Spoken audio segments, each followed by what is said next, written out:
Hey everyone, welcome to Stonehearth Desktop Tuesday. This week I want to call your attention to a new feature in Alpha 14, hats. Hats and helmets have featured in some of Stonehearth's earliest art, but it's taken us a while to add them to the game because we needed some clothing layering tech to get them to work with all the kinds of hair types.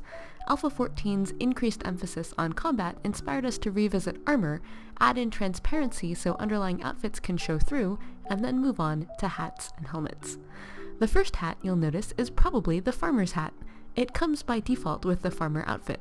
Hats really help distinguish one person or class from another when you're zoomed way out, so definitely expect to see more of them now that we've got this technology. Next, you'll start to see combat-oriented armor, like leather helms, crafted by the weaver, and then real armors and helmets, crafted by the blacksmith.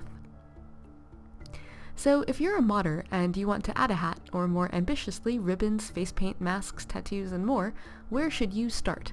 Step 1 is to understand Alpha 14's new schema for hair, since hats go on top of hair. Hair now comes in two parts, the top and the bottom. The bottom part of the hair will always appear on a model. The top part is optionally replaced by a hat, when a hat is equipped. We'll come back to this in a bit. Step 2 is to model your hat just like any other entity, and name that matrix hat. This is how the renderer will know to put it on someone's head. Next, when you add your hat to the game, make sure its layer in the model variant component is hat.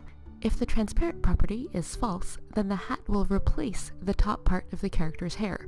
If it is true, then the hat will collide with the hair, and the hat voxels, like all the other clothing voxels, will appear on top. Here is the test we run to make sure that the hats work with all the different kinds of hair. As you can see, we have lots of different kinds of colors of hair in Alpha 14 due to Tom's hard work, but that, layered armor, and accessories are a story for another week. And that's this week's Desktop Tuesday. Be sure to grab Alpha 14 on Steam Unstable and leave us comments and bug reports here or on our forum at discourse.stonehearth.net. See you next week!